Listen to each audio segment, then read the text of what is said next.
Welcome to the Command Share, brought to you by Star City Games. I'm your host, Sheldon Menery, founding member of the Commander Rules Committee. Each episode, one of my RC compatriots joins me, and we break the show into two blocks. First, in the Command block, we talk about the RC's high-level decisions, or what we're most recently discussing. And then in the Chair block, we lean back and talk about playing the games, the cards, the decks, the tech, and all the things that the RC likes to bring to bear in the kinds of games that we like to play and encourage in the Commander environment. In this episode, I'm joined by fellow RC member Toby Elliott. Toby, morning. Hi, folks. It's good to be back. Good to be back again. Toby asked me if people were going to start to get tired of him. I'm like, no, you're the fun, wacky one. I'm the talent. Yeah, you air quoted that, right? Oh, yes. All right, let's jump right into it. Banned as. Good idea or not? So, there was a time when banned as Commander was a thing. For those of you who've just recently picked up the format, there were a couple of cards that were banned, not in the 99, but as Commander. Raphaelos, Arayo, Soratami Ascendant, and Braid's Cabal Minion. In September 2014, we decided to do away with that category and simply ban the cards. As a side note, that was also the update in which we unbanned Kikusho and Metalworker. So it was a turbulent time, I suppose. Now, Toby, you happened to write the announcement for that cycle. You want to talk a little bit about what got us there? Sure. So, for context, writing the announcement doesn't necessarily mean anything. We tend to try to rotate announcement writing amongst us. Sure. It's not like I wrote this announcement because I was the person who did the thing. Right. That does sometimes change. If one of us was heavily involved, for example, the Death Triggers announcement, I explicitly said I'd like to write this one because it involved a lot of sort of technical description of stuff that I had explicitly been working on. Mm-hmm. But for most announcements, it's whoever happens to be the one whose turn it is at that time. Mm-hmm. We cycle it around. Yeah, and so one thing that you didn't mention there, which I think is important to note, is the unbanning of Kikusho was directly tied to the removal of Bandit's Commander. What happened is when we decided to remove Bandit's Commander, and that was we'll get into that decision and why it was a good idea at the time. That forced us to evaluate the status of every single card on that list. And sure. At the time in that list consisted of Arayo, Braids, Kikusho, and Raphaelos. Was this before or after the Raphaelos trial unban? Well after. Well after, okay. So we took these four cards and we said, okay, Raphaelos, we tried that. It was a complete disaster. Right. Arayo is just a miserable card. Braids is just a miserable card.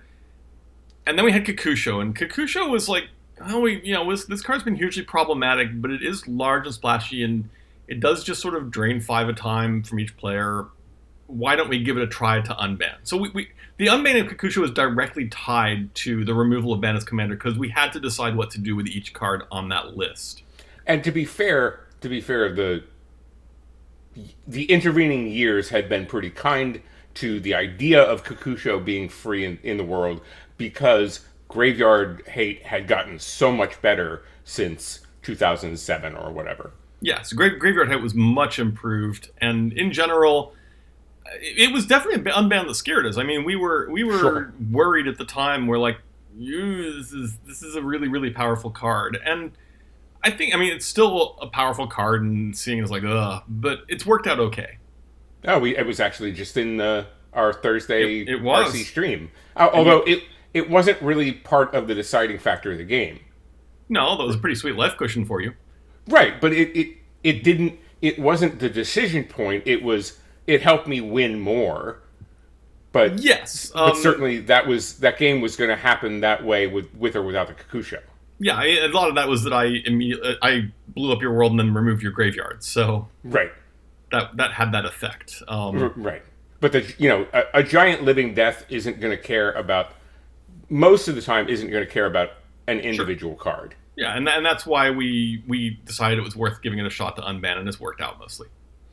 Yeah, there's certainly. I remember a lot of the byplay on the forums was oh my God, the apocalypse is here, and that never happened. In fact, it met with sort of the kind of ennui after a few months that we find that a number of cards that we've unbanned have been met with. Yeah, and the Metalworker unban, I think was in. I don't really remember a lot of the circumstances around that, but I think it was entirely unrelated to this. It was just that at that time we'd also been discussing Metalworker, and it came up, and we decided to unban it. I don't think there was nothing related to, well, we're unbanning Kakusho, so maybe we should look at Metalworker or anything like that. I think it was just unrelated. Yeah, the two weren't tied together. It was probably that we were in a state of heightened discussion anyway. Yeah. So it was, we've been thinking about this. If we're going to cause ourselves pain, let's do it all at once. I remember, I don't know if I was writing the ban announcement or we were talking about it. I was at Grand Prix Denver at the time. I remember sitting with Scott, discussing it in person while I was writing it up. I don't know why I remember that. It just is one of those things that's just stuck in my head. When you say Scott, you mean fellow RC member Scott Larrabee, yes. Not Denver former high-level judge Scott Marshall. Yeah, no, Scott Larrabee. We were both at a GP, somewhere Denver-ish. Denver-ish. Fort Collins. Could be. GP Air Force Academy. So go ahead.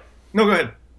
The whole thing was the fact that there was no reason to have this additional rule for just 3 or 4 or 5 cards. Yeah, I've ranted about this on multiple occasions. Magic's an incredibly complicated game.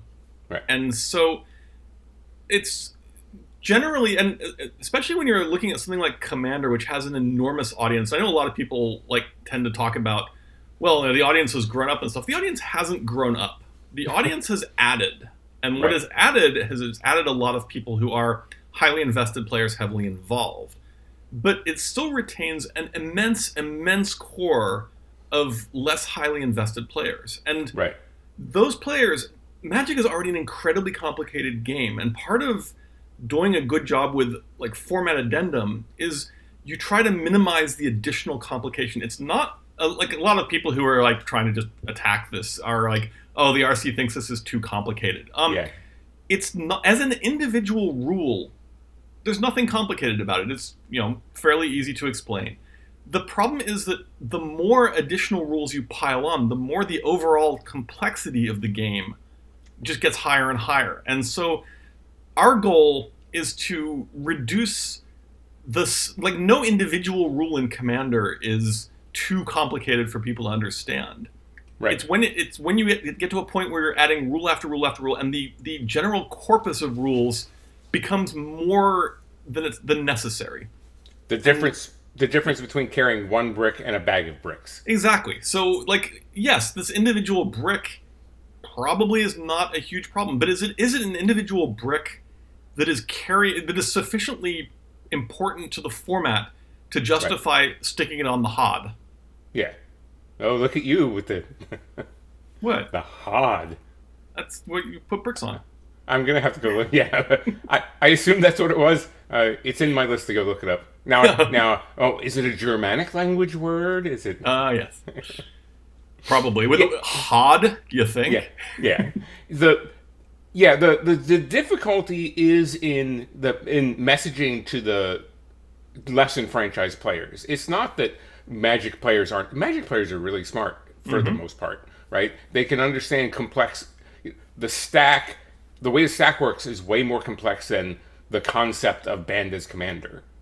But it's the difficulty in messaging, and somebody will see, then the less enfranchised player sees somebody playing Braids in the 99. Light goes on, they're like, oh man, I bet that card would be great coming out of the command zone. And they go build their Brains deck, come back, and people are like, no, that's banned as commander. So it creates a sort of awkward formatting situation. Yeah, it's more, and more is not always better. There are a ton of rules we could write that would be very slightly better around the edges. For example, we could figure out a rule to make the, let's say, the Myojin from Kamigawa work as commanders. You can play them as a commander, but they don't get their divinity counter when you play them, so they're not really worth playing. It would probably be more impactful to the format to do that than it would to have a banned as commander list. But again, it's one of these things where, well, why make that little change to affect this format in very tiny ways and add a rule? We could probably find a way to make Hakon work as a commander more elegantly. But again, that's a rule that somebody, when learning all the format's rules, they have to learn that. So we want to strip Commander down to the minimum number of rules that make Commander really work well, and then not worry about those little tiny edge cases. And this is a very much an edge case, because we're talking about 3, maybe 4 cards out of 20,000. Like, there are 20,000 cards available to you, and you can't put 4 of them in your deck because we don't want to write an additional rule to make you able to do that. Yeah. Well, it goes to the point, I think, of format level errata. Remember in the early days, we had a fair amount of it to include an exception for the 5 Fifth Dawnbringers, that their color identity wasn't 5 color. We had an exception for Caracas, where commanders had protection from Caracas, and I just, again, adding those layers, they're not as difficult as individual concepts, but keep piling them on, and there's just so much that you have to remember. And this is why we try to keep the banned list as clean as possible. That we want people to be able to sort of remember it off the top, as opposed to having to pull out a sheet in order to see what's banned. Yeah, if you have a format where you're confident the player base is more highly invested and more willing to do, to put in lots of additional work, like learning the rules and reading the rules, understanding the rules takes away from gameplay time. And for a lot of Commander players who are just getting together every few weeks with their buddies and playing for 3 hours or something, that's incredibly precious time. That's their magic time. And if you're dealing with an audience where their magic time is a lot higher and a lot more unbounded, you can do really interesting creative things. This is where, for example, Canadian Highlander with their point system, I think a point system is fantastic if you're a highly enfranchised group. Because if you're willing to put in that work and figure out, exactly what's going on and do math and spreadsheets and all the rest of it, that's really cool and does really interesting things. But again, it's work. It's magic time where you're not playing Magic. And for a shocking number of players, that's actually a huge downside, because they don't have that much time to play Magic, and they want to be playing Magic during that time. Yeah, I was actually going to bring up the same point with the point system. We have talked, and it's come up dozens of times over the years, about a point system for us, and it's too much administration for a broad player base, and we again, like you said, we want people to just be able to grab their decks and play. And one of the attractions of Eternal formats is that life happens sometimes, and if you don't play your commander deck for 6 months, you can still pick it up when you come back to the game and play it again. Yeah, I personally love things like point systems, but my number of hours per week on Magic is not small. So, spending an additional 15 minutes or 20 minutes of as a percentage of my Magic time is not a large number. You're not spending just 15. You're not spending 15 minutes on it. I mean, how much time did you spend building the 10 tickets deck? Oh yeah, no, I mean, absolutely. But the point is that relative to playtime, we come from a position of absolute privilege here, in that we're lucky enough to spend huge amounts of time on Magic, and adding additional rules and requirements and things is a plus for us. Right. But it really isn't a plus for the much wider community, especially the community that has adopted Commander. Yeah, I 100% agree that again, the the vast majority of the commander base, the ones who are playing occasionally, popping around every third week or whatever, and aren't posting on internet forums, are the ones that we're really talking about here. Yeah. You have a name for them. The Invisibles? The Invisibles, right? That's not my name. That's Watsy's. That was Watsy's name back in the late 90s. That's what they called them. They were these weird players. They used to back up dump trucks full of boosters to the middle of the country, and they would disappear. Yeah. But those are people who play the game, but don't necessarily have the investment in the game that the rest of us do. That we don't then that we can't then collect data on. They don't fill out DCI cards and they don't register for events. They're just playing Magic, and there are a lot more of them than I think a lot of people are willing to give them credit for. So many. And in many ways, that's the true value of Commander to Wizards, is that Commander is the format that these players found, and it was a way for Wizards to get, if not like directly, marketing surveys and internet forums and everything else, it was a way to at least have a conduit to those players that they'd never had before. So when Companion, switching gears a little bit, when Companion came out, there were calls to create a Banned as Companion category so that everybody's favorite otter could be free.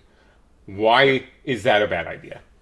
Well, I mean, it's a bad idea in the same way that all the other Banned as lists. We've had 5 Banned as lists at this point or something. There's Banned as Commander. There's Banned in the 99.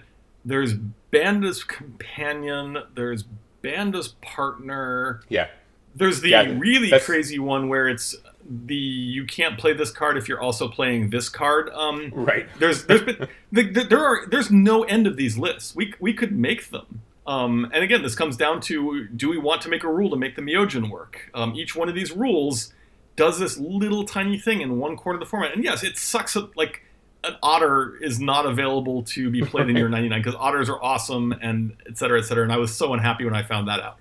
Right. But again, it's one card out of 20,000 that you can't play and clearly doesn't work in ways in Commander that are problematic. Is it worth a list that just contains one card? Mm-hmm. That's an extra rule that we just don't need. Yeah, we don't want there to be too much scrolling when you get onto the main page of what the rules are. We want it tight. We want it simple, so that again those vast number of less enfranchised players have the opportunity. Now, there's certainly an argument that I've heard that the people who are enfranchised is like, but we're the ones who have adopted the format. We're the ones who have helped you make it successful. So why aren't you catering to us? I'm not really sure how to respond to that beyond there are several premises there that I think are problematic. So you mentioned Banned as Partner. Doesn't that seem kind of silly? Yes. Like, even if we were doing lists, wouldn't Banned as Partner just sort of not make any sense? I'm not endorsing any of them. Okay. But these are ones that people have proposed.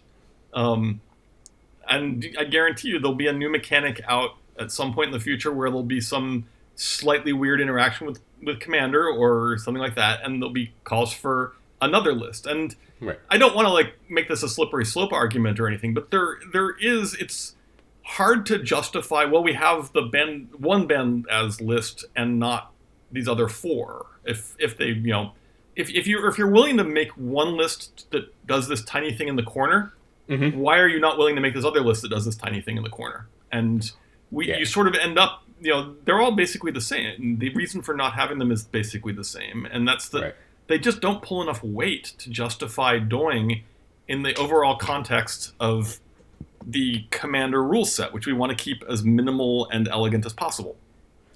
All right, so then what would be your comfort level for, there are 4 cards we're talking about now, or 3 cards that we're talking about that would be Banned as Commander. Let's set aside the other list for the moment.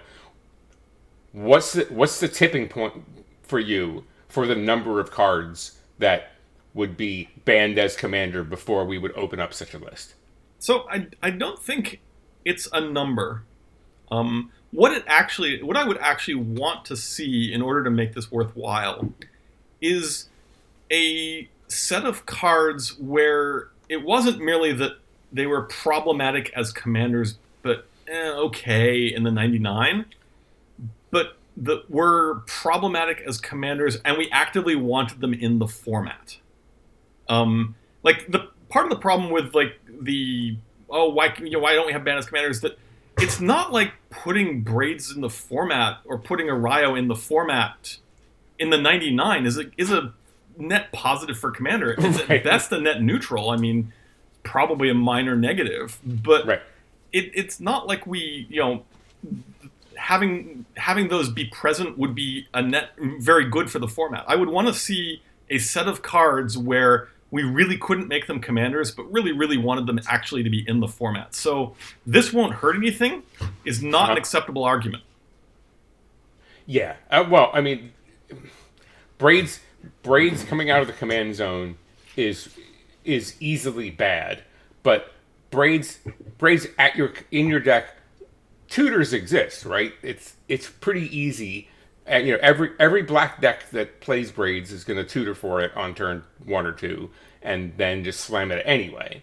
So that's only coming out of command zone is only part of the argument. I don't know if that's strictly true, but I mean it's certainly a card that isn't going to be like there are many cards in Commander which are met with okay, that card, whatever, right. Fine. And Braids isn't deeply problematic. Braids isn't the go-to. The nasty thing about Braids in the command zone is really more the fact that it keeps coming back. Right. And it's just yet more stacks every time. So it's not that Braids itself is a hugely problematic card. It's just that Braids doesn't bring, Braids isn't, oh my god, sweet, we have a Braids in the deck. Right. And to be honest, the barrier for this is high. There are very few cards that I think are actively exciting good cards for Commander. And I think that if you put 10 people together, you would fail to come up with a list that had more than 3 votes for any card. Mm-hmm. So this is a very high bar from my perspective of, it would probably end up being some mechanic we really wanted to work in Commander, but the cards themselves were problematic.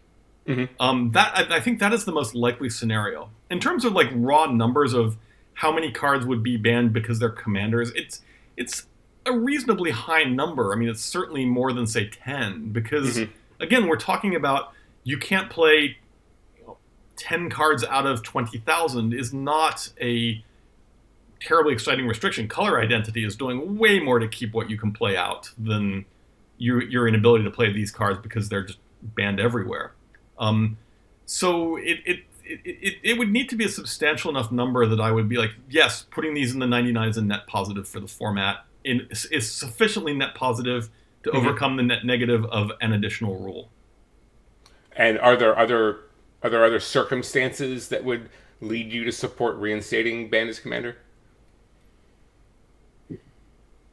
I mean, other than the ones you've already laid out, that there would be a pile and they would have to be really good cards.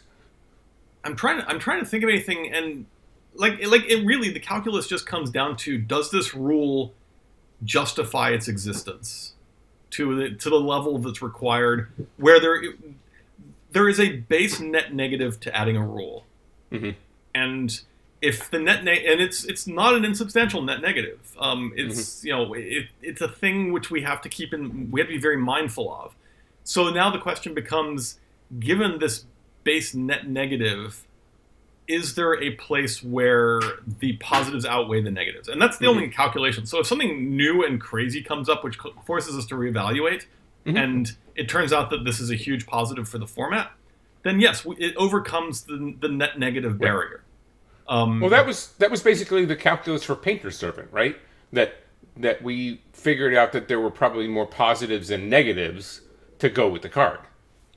Yeah, I mean, it's a slightly different calculus for individual cards because there it becomes a question of do the positives outweigh the extreme negatives in certain situations. Yeah. It wasn't like we took, well, there's these 5 positive interactions and there's these 4 negative interactions. 5 beats 4 and therefore it's unbanned. Right. It was very much, do we think players are going to play the interactions that we like and avoid the interactions that we're concerned about? And I think with Painter's Servant, I haven't seen anybody use it in a hateful fashion. No, I think that we've reached an interesting place where it's not good enough for the decks that might want to abuse it, and for the decks that aren't interested in abusing it, it's also not good enough. So it's found this sort of sweet spot in the middle where it has very occasional uses, but doesn't quite make the cut for either sort of class of deck. And the calculus was kind of the same for Protean Hulk, right? Yes. that one was more of a, this card is giant and splashy and really not a problem in casual play. And we knew it was a disgustingly gross card if you set out to break it. Right. Yeah, it's relatively easy. But again, I haven't seen much breaking of Protean Hulk, at least in either the games that I watch on other people's streams and certainly not in our streams. Yeah, I was sad on Thursday because you played the Protean Hulk, and I had both body double and reflecting and retracing image in hand, and I had to exile your graveyard before I could make 2 copies of it. It was super sad. And what did I get with Protean Hulk? I got duplicate Veto for one, and what was I got a 5 for the other, right? They got Puppeteer Click or something. No, definitely not Click. I don't remember what the other one was. That's right. You got the duplicate because you removed my thing. Yeah, but it's, I think in the core demographic, people are playing the card for value, not for brokenness. So. Yeah, meat and eggs, we eat. Yeah. All right, I think we've done enough command for now. Let's stretch our legs just a little bit. The folks that come on the show have been playing the format for a long time, and we tend to run cards that some new players might never have heard of. We discuss some of those cards each week in our feature segment, Hidden Gems. All right, mainline me. What do you got this week? So, you sort of told me I needed to make this one a hidden gem because I've been playing it in my Niv Mizzet deck, and I played it on Thursday, and it did hilarious things. I've chosen Grim Feast. Grim Feast is an enchantment, costs 1 green black, and during your upkeep it does a damage to you. So, not much of a card. But the other clause is, whenever a creature an opponent controls dies, you gain life equal to its toughness. And it turns out that in multiplayer play, lots of stuff goes to the graveyard. Yes. Often all at once. And I was down around 28 life when I played Grim Feast. And like 4 turns later, I was 127. Right. Because there was, I believe I cast the Wrath, or it was Decree of Pain, I think. But I cast something, wiped the board, and you had like 40 toughness worth of creatures alone. Yeah. Well, and Missy had like 18 2/2 zombies. Oh, that's right. She had all the zombies. Yeah, and so the life gain. I mean, life gain as a strategy. Actually, life gain as a dedicated strategy is really good. Life gain as a sort of incidental strategy is not. But this is a lot. I mean, this card is 3 mana and will gain you 60 life on a fairly regular basis. So that has been really worth it. I mean, Niv Mizzet, which is a deck that has 6 cards from every single guild. You basically, the way I built this deck was I went through guild by guild and picked 6 really cool cards from each. And Grim Feast is a really old card, Mirage, I think. Yes, but was good enough to make the cut in Golgari, which is a guild that is not lacking for fun and interesting permanents. Yeah, to be fair, to say the very, very least. Yeah, so, and obviously it's got, by Golgari, I mean, it has to be a 2-color green-black card, not like a guild-affiliated card or something, because it's a Niv Mizzet deck. Your point about life gain is that, I mean, think about 20 or 30 life over the course of a game is probably netting you an extra turn. Right? Yes. It's keeping you from getting killed an extra turn. And the more life you gain, obviously commander damage could be a thing, but the more life you gain, the more time you have to do the things that you want to do. Yeah, I mean, and that it kept me alive for quite a bit longer than it otherwise would have. I was relevant in that game up until the end because you guys had to chip me. I think that the life gain there gained me 3 turns of you having to chip in for 30. Right. Yeah, I mean, in extreme life gain cases, I remember a game back when we were still playing at the shop that my friend Shay had a half Bane deck and was attacking me for like 700 a turn. And as long as it wasn't commander damage, I was okay because I was playing Tristani, Selesnya's voice, and I was gaining back 700 a turn or whatever by copying Sarah Avatar. Not Sarah Avatar. Sarah Avatar. Oh, God. Gross. But life, yeah, I think life gain. I mean, it can get a little boring sometimes if it's like a lower dex or just But I think a little life gain on the side in many of your decks is going to pay some dividends. Grimfeast, Grimfeast, very sweet card, great hidden gems pick. So what do you? I'm going to go. Go ahead. No, so what do you got? I'm going to go with one that I put into my high-powered deck as a little bit of tech. It's called Interdict. It is from Tempest. It's an instant. It was actually an interrupt back in the day. For 1 and a blue, counter target artifact, creature, enchantment, or land ability, requiring an activation cost, and abilities that permanent cannot be played again this turn. And it's a cantrip. So it counters just about every kind of activated ability, except for planeswalkers. And then if you have especially if you have an activated ability that repeats itself during turns, say Isochron Scepter dramatic reversal kind of thing, the player simply can't use that again in the turn. It's not going to help, like if somebody creates a boatload of mana and wants to activate Una, it's not going to help because then they can just do it again. But because Una doesn't require tapping.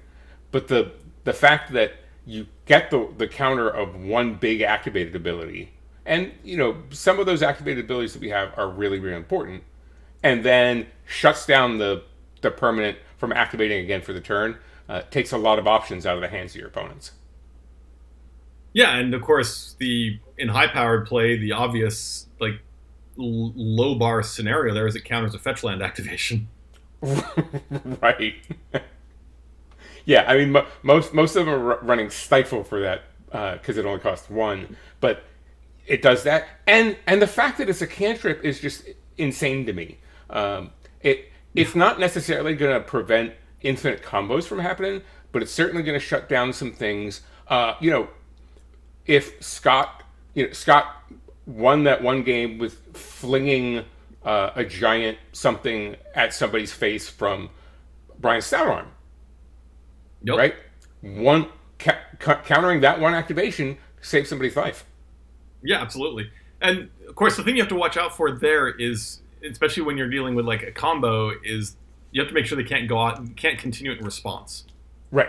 Because it doesn't have split second or anything. So if they can, while that's on the stack, they're still able to activate it in response and carry on going off. But it will stop any sort of sorcery speed based combo pretty much in its tracks.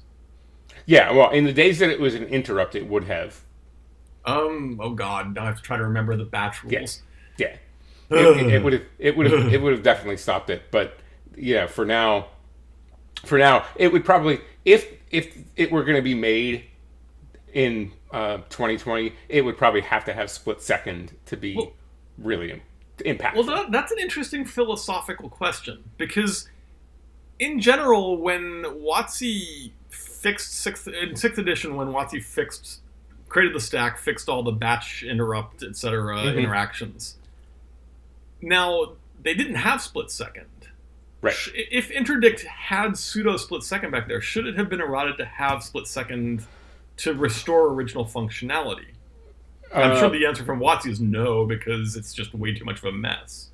It's way too much of a mess for cards from a time that aren't getting played anymore.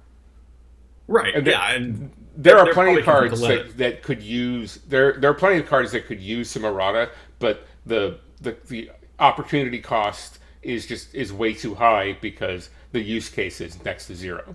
Sure. I mean, the question there is, if you're generally they don't like to do power level errata for obvious reasons. But does it? And again, I can't remember exactly how batches and all that worked. So, did the card effectively have split second back then, and should it still have it now? Is an actually very interesting philosophical question. Huh, let's chat with Eli, see what he's got to say. Eli, all right, why are we talking about this? All right, we've gone into the mines and found some hidden gems. Here's hope that it inspires you to do a little spelunking on your own. Let's move into the chair block. Banned cards as exemplars. So for us, the ban list doesn't stop with just the cards on it. We talk about cards on the ban list as exemplars for the kinds of cards you might also want to think about not playing. So why don't you and I talk out that logic a little bit? First of all, what's the strength of using banned cards as exemplars? So this is actually a very interesting area, because as we talked last time I was on, we talked a lot about how the RC shared a vision, but not necessarily exact implementation details. And this is one, I think, where everybody on the RC has a slightly different take about what it means to be an exemplar on the ban list. So to my mind, I think you are probably the one who's strongest on this card is here as a beacon of, don't play things like this. Sure. To my mind, the way it works is that we take the versions of the cards that we like. There are a lot of mechanics and functions in Magic that we think are problematic in Commander. But a lot of them don't need to be banned because they're not seeing play. There's a lot of cards that just are removed socially. And there are cards that are worse than cards on the ban list, but we don't worry about them because they don't see play, and therefore they're not issues. So to my mind, the ban list is the cards that are in these categories of cards that we find very problematic or don't really want in the format. And the social pressure hasn't sufficiently worked to keep them out. Whenever we talk about a ban list announcement, we tend to talk very much about how we were hoping that the format would be able to either deal with it mechanically or deal with it socially. And so a card like, say, Prophet of Krufix, where the mechanic itself was problematic, but and didn't get socially, was not sufficiently pressured to keep the presence down. It was very much that's sort of the sweet spot in my mind for how we keep a small ban list while still having the cards represent the cards that we think are problematic for the format. And go ahead.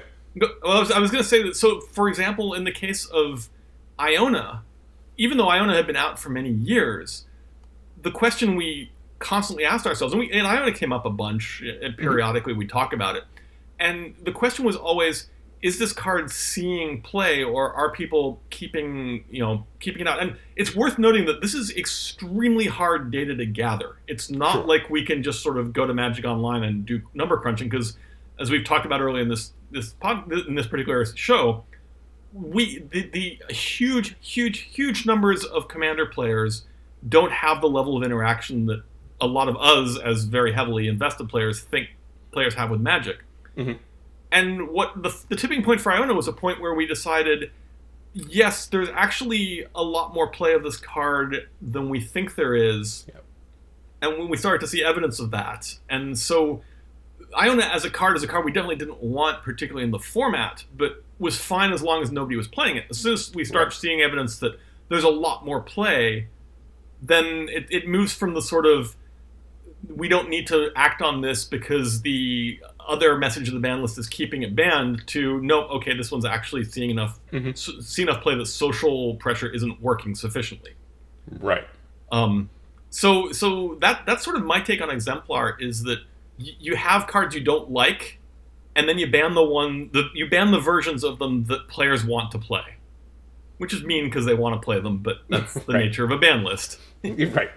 But those are mean players anyway. There are obviously cards on the ban list that aren't like awful cards to play in Commander, like aren't socially unacceptable. Like Primeval Titan and Prophet of Krufix come to mind. These are cards that are not inherently awful mechanics or problems. Mm-hmm. It just turned out that when they become so present as those cards were, they start to become problematic for the format. So Right. it's not like the mechanic itself was just awful. It's just the mechanic itself at the volume we were seeing was, and it wasn't being kept. There's social pressure which keeps the card down to 0, and then there's social pressure that keeps the card down to levels where we're comfortable seeing it. And those cards were just not there. They were at a point where the social pressure wasn't doing anything. Right. Well, sometimes the upside of playing it is worth the downside of whatever social pressure you get. Right, and the social pressure wasn't that strong because the mechanic itself didn't appear on its surface to be sort of horrible. It's not like mass land destruction, for example, which is the obvious example where we don't have any cards banned particularly for that. But social pressure keeps that one way down because not nobody, but very small numbers of people really want to play against lots of mass land destruction. Well, and it goes to why we're relatively slow to pull the trigger on banning a card. A card will come out and people get up in arms and like, oh, that's going to have to be banned. And our response has historically been, hang on, we agree with your assessment of what the card does. Now let's see if people are actually going to play it. Yeah, and if a card doesn't get played, we don't need to ban it. And that's, a shorter ban list is good. Again, we get back to, we don't want a lot of extra bits that people have to keep track of. And we don't want an ever-changing ban list. We don't want 50 cards on there, 75 cards on there. Right. Unless we feel like it's going to really help the format. So putting a card on the ban list requires that it's actually being used. It's not sufficient that we think the card is bad or bad for the format. It's that we think it's bad and other pressures aren't keeping it out of the format already. Yeah, talking about Prophet of Krufix is a perfect example of that. Came out and the warning signs go off automatically. Like this is a way better Seedborn Muse, and let's see what happens. And you're always going to experience a burst or a bubble in the months after a card comes out because everybody gets excited about it. Its use swells, and then new cards comes out, and its use is reduced again. We certainly didn't see that with Prophet of Krufix, and the arc kept ascending and then going into geometric levels, which at that point, a year later, we're like, okay, it's had enough time to prove itself that this has become an over-centralizing card in the format. Right. So the over-centralized ones in particular are not particularly good exemplar cards because they tend to be mechanics that we don't actually have a big problem with in the format, unless they're just pushed a little too hard. The exemplar cards are more the ones where, it's things like Braids, where it's like, Braids is an exemplar in that it's a card in an archetype we think is okay to have very occasionally, but really in very small numbers amongst like the target demographic for Commander. And we're not going to go and we're going to ban all the stacks pieces out there. We're going to ban a very prominent one that also happens to be a Commander. Right. If Braids were unbanned, yes, there'd be a chunk of people who would build it as a Commander because they want to just build a stacks deck. And we certainly don't want to encourage that. But we don't want to generally encourage, and we don't mind if somebody wants to build one occasionally, but it's not something we want to encourage. So by putting Braids on lists, and this is what gets into sort of your vision of Exemplar, we sort of say, hey, don't do that. It probably won't go as well as you think. So what do you see as the downsides of banning cards as exemplars? I don't think there's particularly downsides. I think we do ban it as exemplars, but as I said, the way we figure out what the exemplars are is we find the cards that are not seeing the same social pressure. So we don't need to, like I said, we don't really need to ban a lot of mass land destruction because it's not played. So the cards that were there, I'm trying to think if there's examples where, I'm trying to think what's on,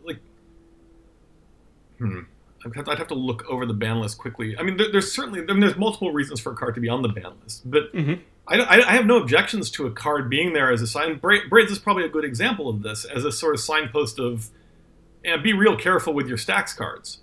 And Braids is one who, because of a combination of art and lore and everything else, is a little more resistant to social pressure, and the fact that she's a commander is a problem. But so if there's a card that's being played and represents a class of cards we're uncomfortable with, I'm totally comfortable with just banning that one card and letting that send the message for all the other ones. There's no downside to it particularly. Like maybe Coalition Victory is the exemplar for cards that just win on the spot. Yeah, that's a good example. There aren't that many cards that win on the spot on the bright side. Wizards has been much, much better about putting their alternate win conditions into you see this coming mode. Alternate win conditions that just win when you play them are not great from a format perspective. Alternate win conditions that say at your next upkeep, you win are way, way, way better because everybody's got a turn to figure out how to solve the problem. And to my mind, Commander is often a puzzle that needs solving. And a I win right now card that has no real warning or setup is not an interesting puzzle. So maybe it's an exemplar of that. Approach of the Second Sun is probably the one that comes closest to Coalition Victory in that regard. Yeah, I mean, and somebody plays that, and you're like, and we all know that it's not going to be 7 turns before the person draws that again. No, but it's very, but approach sometimes is very likely it's going to be 1 turn at least. I mean, yes, it is possible to approach, draw at approach. Approach is helped by the fact that we're singleton. So you've only got your 1 copy, and you have to make that one. You can't have a second copy in hand to play the next turn or anything, or even right now. But yeah, I mean, it's that sort of thing. Coalition Victory is the exemplar of don't play cards that just don't create interesting puzzles. Now, it's the particular example because it has a lot of weird and interesting problems that have to do with the fact that its requirements are met by your commander. Yes. Which causes which makes it sort of less telegraphed than most because you can't, I mean, unless you're willing to assume every 5-color deck is running Coalition Victory because it's basically free win if it happens to resolve.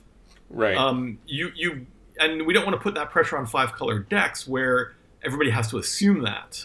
So that's the deeply problematic part about Coalition Victory is that it itself it's the exemplar because it's the one that's actually sort of problematic as structured in Commander because of what the Commander does. Achieving Coalition Victory in normal Magic is very, very hard because you got to get all the various you got to draw a card that has 5 colors or draw a bunch of creatures that are all across the colors, and you got to really work for it. Commander. It's your commander in 3 dual lands. Yeah, I mean, getting 5 land is not the getting the 5 land types is not the challenge here. It's did you play your commander? Well, yeah, it's frightfully easy. Even though, I mean, okay, it costs 8 mana, so there's that. I mean, it's not busted from a strict power level perspective. Right. Like the format could handle it power wise, but it doesn't do anything good with the format. It means whenever there's somebody who's playing a 5-color deck, you have to permanently think, okay, are they running Coalition Victory, and do I need to take steps to avoid that? Because if they aren't, well, now they've been targeted because they might be, and if they are, well, then you were correct to target them, and that means that you got to nuke their lands on site, you got to nuke their commander on site, et cetera, et cetera, and that's that's not a play pattern I think we want to set up on either end. Yeah, I agree with you there. But yeah, Coalition Victory is an exemplar for don't put in puzzles that aren't really puzzles. Exactly. So I think for me, one of the downsides of using banlist cards as exemplars is that some folks just don't process that. Like they don't the point of things as exemplars doesn't resonate. They want the ban list to be a hard line, and anything on one side of the line is forbidden, and anything on the other side of the line is fair game. And that's that's obviously an attitude that other formats bring that we try to break here. Yeah, that's the downside of calling it a ban list, and we call it a ban list because everybody assumes it's a ban list, and there's a certain level that you just can't fight. So it's easier for us to have a ban list that is called a ban list, even if we want it to be a little more on the flexible side, and that's why we emphasize taking control of your game with your groups and modifying to create the most fun. That usually means banning cards, but people should feel free to unban cards that the groups think would be fun to play with. If you think that Recurring Nightmare will be super fun for you, or Prophet of Crufix, and your group agrees, you should totally do that. It's not, Rule Zero is not just for banning cards that people don't like. It works both ways. But at the same time, people often criticize us for well, you lean on Rule Zero too much. We don't lean on Rule Zero. That's where we do. Rule Zero is an ejector seat. It's not Rule Zero is not the engine. It's the punch out in case the engine doesn't work for you. Well, Rule Zero is also the reminder that this is a casual format. There's really nothing at stake. You should do something that makes your fun more. Yeah, when your group agrees, the fact that there's a rule set is when people don't agree or people haven't been together sufficient amount of time in order to form those agreements. But here's a baseline. You all now should go and do things that are more fun. Well, here's the baseline. If you find that this isn't fun, you should change it.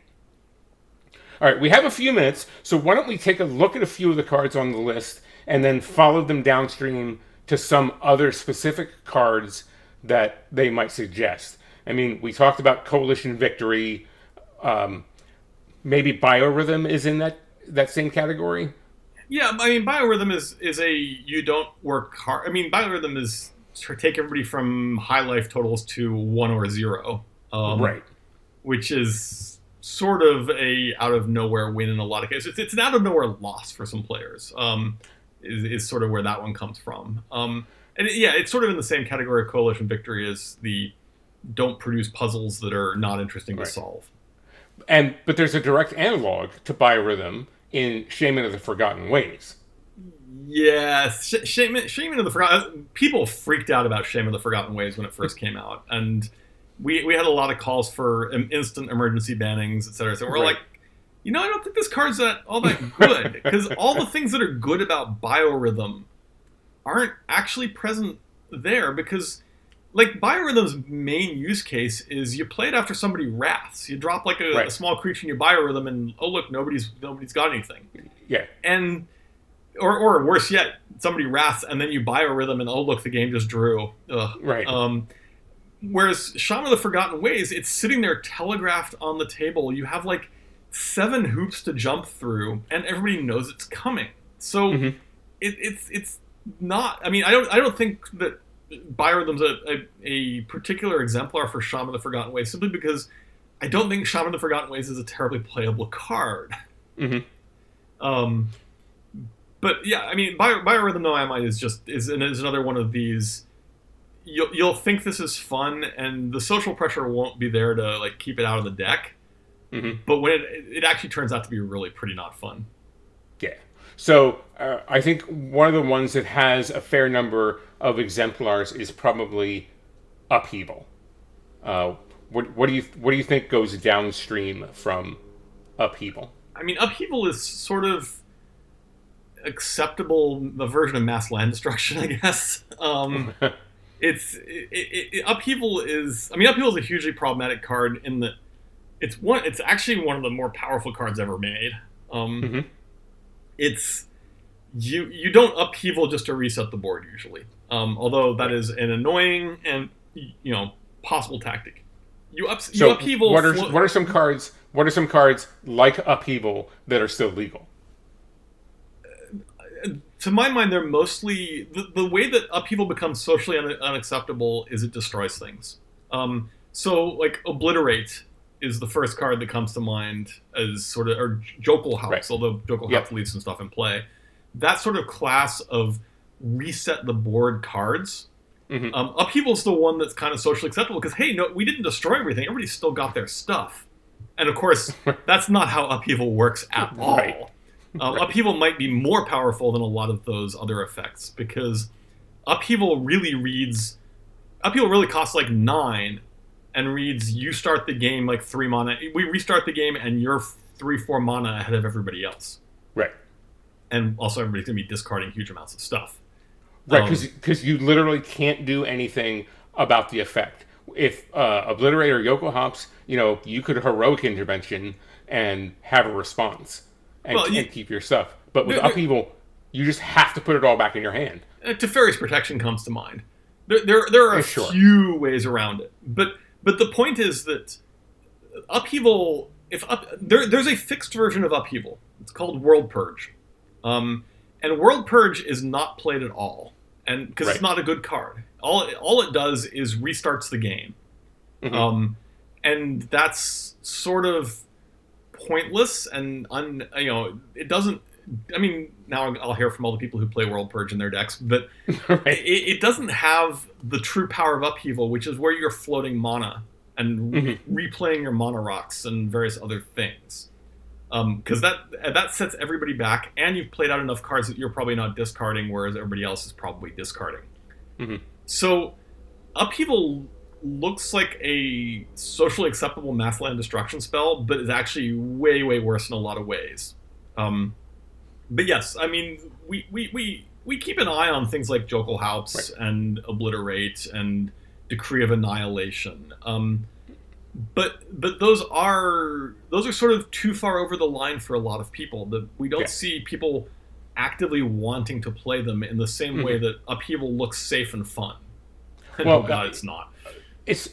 And Upheaval was relatively inexpensive for what it does. I mean, it only costs 6 mana, which again, like you said, gives you the opportunity in a mid or late game to float a bunch, cast it, and just restart your board.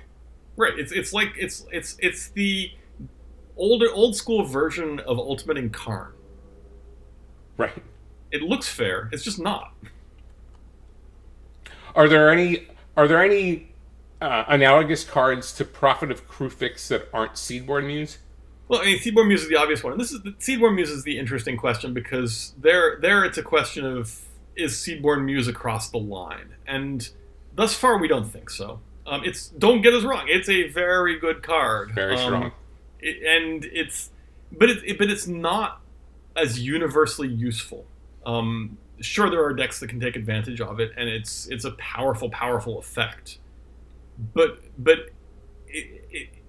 and I don't think it's a social issue in this particular case. Like the Prophet of Kruphix class of cards, I think there you're more looking at like what extra turns cards do, but I think we're probably stretching that a little bit. What you're really looking for there is that class of cards doesn't really have social barriers, and if they go over a certain line, they're just problematic. Prophet went over that line.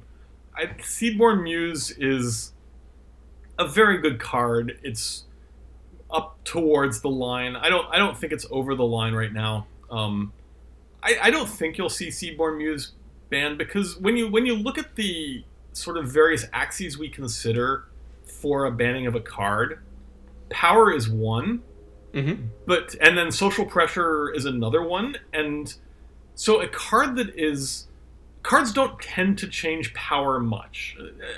Sometimes a card will get printed which affects another card, or relative strength of a thing can change over time, but they're not generally like the power level doesn't change that much in the equations very often.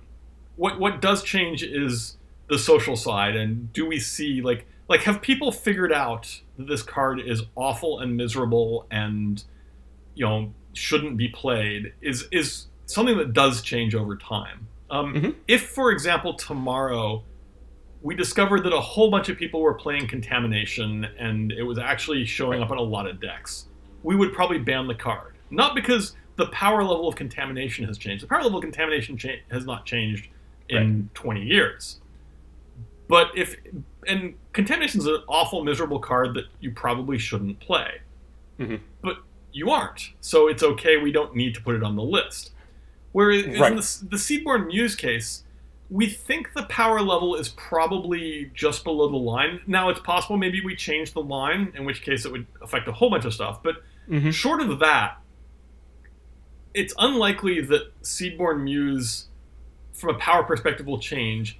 And the social pressure is almost non-existent on Seedborn Muse. Maybe it's just enough to keep it where it is, but it's unlikely that more people would play it if the social pressure wasn't there. So the social pressure is there. It's he played Seedborn Muse. Get him. Yes, but there's lots of cards that are he played X and hit him. That's fine. And yes, you should absolutely be hitting the person who's playing Seedborn Muse. Yeah. But I don't. If you consider those two axes, Seedborn Muse's power level is unlikely to change, and Seedborn Muse's sort of social pressure scale is also unlikely to change. And ubiquity as well. I mean, ubiquity is one of the factors, and it's not even. I don't think it gets played in every green deck. No, absolutely not. But social pressure ubiquity is essentially driven by social pressure, sure, or driven by the combination of power and social pressure. And yes, ubiquity is ultimately kind of where ubiquity and problematic are the two really fundamental criteria. If it meets both those criteria, we have the problem. But my point is that for Seedborn Muse, neither of those two axes is likely to change. Right. Because there isn't really much social pressure already. If there's more, we don't care. And from a power level, it's borderline, but not too strong. So it would require us to actually tweak the power level of Commander, or to tweak the power level where we want that ban list, which could happen someday. I mean, that's always a possibility. But under the current criteria, it's not likely that we get to a point where we're like, okay, this is a problematic card. I think Seedborn Muse is likely safe regardless. Yeah. If we were to make a sort of more conservative reading of of the ban list criteria, we could easily defend probably 10 or 12 more cards on the ban list. But that's where we've actually changed our philosophy a little bit, rather than applied the current philosophies to the format. Right. For when we ban older cards, and it does happen that Iona is the example. It's because one of our assessment of one of those two axes has changed. It's not like we suddenly have discovered this card exists or something. I mean, there are very few cards that, especially on the old school cards, where we haven't talked about it multiple times. Right. It's because we've reread one of the two axes. Either the card is a lot more powerful in Commander than we think, which is not likely. We have a pretty good power read.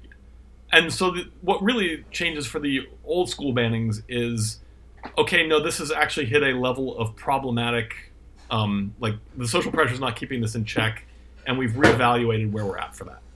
Yeah. Is there anything down school from Raphelos?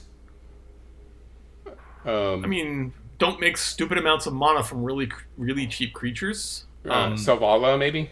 Selvala is always a borderline card. It's very strong. People forget that we unbanned Raphelos at one point, and the format was miserable until we banned it again.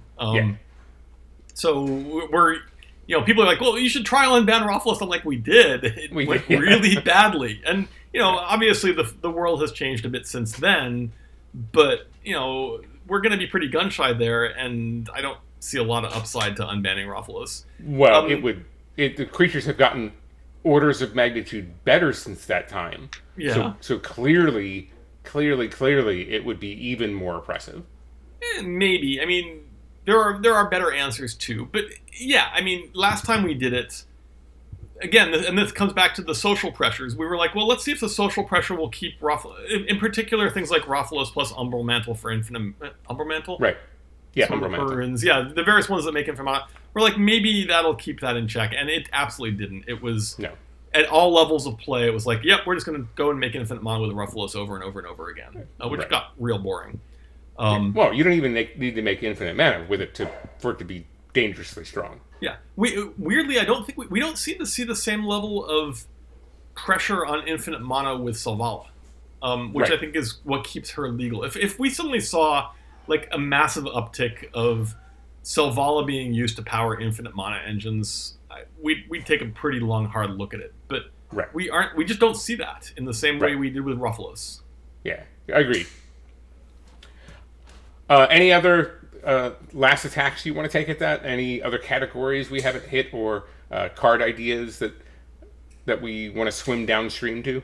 No, I mean, we always reevaluate cards. I think we probably have given quite a lot of insight as to how we reevaluate cards in this particular show. So it's just a question. There are many cards we don't want to see in Commander. Whenever you have a 20,000 pool of cards, like we're talking about the largest pool of cards available short of Vintage in Magic. A bunch of them are bad designs, deeply problematic, but they aren't being played, and we don't need to act on them. So problematic and not played is a fine place for a card to be, as far as we're concerned. Right. And we don't have to make notes, all right, we've been sitting in this chair long enough, and it's time to wrap the episode. If you're watching us on YouTube, please remember to follow, like, subscribe, and ring those bells. We'd hate for you to miss one of these thrilling episodes. Toby, you want to tell these folks where they can find you on social media? Yeah, I'm Toby Elliott on Twitter. I hang out, well, I haven't in the last week or so because I've been super busy at work, but I hang out in the RC Discord a bunch and answer questions there. You can find me on Facebook sometimes. I lurk on a lot of the Commander forums, so I'm on Nexus, I'm on Salvation, I lurk on Reddit periodically. But yeah, Twitter's probably the easiest place to get hold of me. Of course, I'm on Twitter and Facebook by my name, Sheldon Menery. Please tune into my other show, Commander Community, with co-host Anthony Alongi, every Monday here on Star City Games and on YouTube. On Thursday at 8 p.m. Eastern in the U.S., you can catch Toby and I, along with fellow RC members Scott Larrabee and Gavin Duggan, on the Commander RC Twitch channel. That's twitch.tv/CommanderRC, and you never know who's going to show up for Game 2.